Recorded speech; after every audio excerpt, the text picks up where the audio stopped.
کی توفیق عطا فرمائے۔ میں نے آپ حضرات کے سامنے قرآن حکیم کے جو الفاظ تلاوت کرنے کا شرف حاصل کیا ہے، ان الفاظ کے اندر اللہ پاک نے فرمایا کہ اے ایمان والو، تم پر روزے فرض کر دیے گئے جس طرح تم سے پہلوں پہ فرض کیے گئے تھے، لعلکم تتقون، تاکہ تمہیں تقوی ملے۔ الصوم فی اللغت الامساک، روزہ لغت میں رک جانے کو کہا جاتا ہے۔ جب ہوا کے تیز چکڑ چلتے ہوئے رک جاتے تو اہل عرب کہتے سامت الریح، کہ تیز ہوا رک گئی۔ جب تیز دوڑتا ہوا گھوڑا رک جاتا تو اہل عرب کہتے سام الخیل، کہ تیز گھوڑا رک گیا۔ تو روزے کو بھی روزہ اس لیے کہا جاتا ہے کہ نفس کا سرکش اور منہ زور گھوڑا اس مہینے میں رک جاتا ہے۔ تو لوگ جو اللہ رب العزت کے حکموں کو توڑتے ہیں اور سارا سال مسجد میں دکھائی نہیں دیتے، اس ماہ صیام میں ان کے سر بھی رب کی بارگاہ میں جھکے ہوئے نظر آتے ہیں۔ تو روزے کو روزہ اس لیے کہا جاتا ہے کہ اس ماہ مقدس میں انسان گناہوں سے رک جاتا ہے۔ شریعت اسلامیہ میں طلوع فجر ثانی سے لے کر غروب آفتاب تک اکل و شرب اور جماع سے بچے رہنے کو روزہ کہا جاتا ہے۔ روزے کی تاریخ کے حوالے سے علامہ اسماعیل حقی علیہ رحمہ تفسیر روح البیان میں لکھتے ہیں کہ ملک تیمور الثالث کے دور میں قحط پڑا۔ یہ حضرت آدم علیہ السلام کی اولاد میں تیسرا بادشاہ ہوا ہے، ملک تیمور الثالث۔ اس بادشاہ نے اپنی قوم کو حکم دیا کہ ایک وقت کا کھانا کھائیں اور ایک وقت کا کھانا بچا کر قحط زدہ علاقوں میں بھیجیں تاکہ دکھیوں کی اور مجبوروں کی مدد ہو سکے۔ تو ملک تیمور الثالث کی قوم نے آپ کے حکم کو قبول کیا اور ایک وقت کا کھانا کھایا اور ایک وقت کا کھانا بچا کر قحط زدہ علاقوں میں بھیجا۔ اللہ رب العزت کو یہ ادا بڑی پسند آئی اور اللہ رب العزت نے اس کو عبادت فرما دیا۔ پھر ہر نبی پر روزہ فرض ہوا، کما کتب علی الذین من قبلکم، یہ اس پہ شاہد عادل ہے، اس پہ دلیل ہے۔ امام الانبیاء روزے کی فرضیت سے پہلے ایام 20 کے روزے رکھا کرتے تھے۔ 13، 14 اور 15 تاریخ کو جو قمری تقویم کے حساب سے روزے رکھے جاتے ہیں اس کو ایام 20 کے روزے کہا جاتا ہے۔ لیکن اس کے بعد پھر امام الانبیاء نے عاشوراء کا روزہ اپنا معمول بنایا اور اس کو امام الانبیاء اور امام الانبیاء کے صحابہ ترک نہیں کیا کرتے تھے۔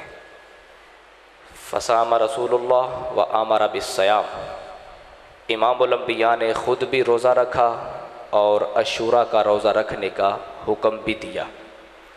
لیکن جب 2 ہجری کو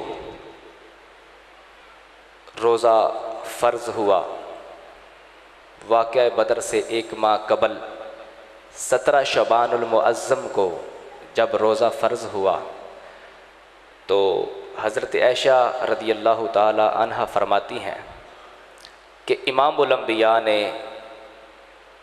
پھر حکم دے دیا کہ اب جس کا جی چاہے وہ عاشوراء کا روزہ رکھے، جس کا جی چاہے وہ نہ رکھے، لیکن اس سے پہلے یہ عاشوراء کا روزہ امت پہ فرض تھا۔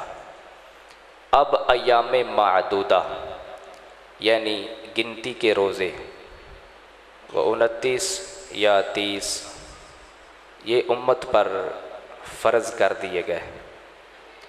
2 ہجری کو روزہ فرض ہوا اور 11 ہجری کو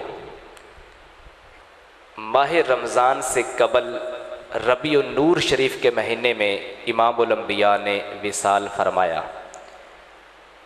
تو 2 ہجری کو شامل کریں تو اس طرح امام الانبیاء کی زندگی میں کل 9 رمضان بنتے ہیں۔ 9 رمضان امام الانبیاء کی زندگی میں آئے، جس میں 2 رمضان 30 کے تھے اور 7 رمضان 29 کے تھے۔ لیکن یہ بات ذہن نشین رہے کہ روزے 30 ہوں یا 29، اللہ ثواب پورے 30 کا ہی عطا فرماتا ہے۔ یہ اس کی کرم نوازی ہے اپنے بندوں پر۔ جس طرح کوئی بندہ بھول کے کھا لے، بھول کے پی لے، حدیث پاک میں آتا ہے کہ اس کو اللہ نے کھلایا، اس کو اللہ نے پلایا، اس نے کھا بھی لیا اور پی بھی لیا، لیکن اس کا روزہ بھی باقی ہے۔ اسی طرح فرمایا کہ روزے 29 ہوں یا 30، اللہ ثواب پورے 30 کا ہی عطا فرماتا ہے۔ پھر روزہ جو ہے یہ ڈھال ہے، روزہ نور ہے، ضیاء ہے اور روشنی ہے۔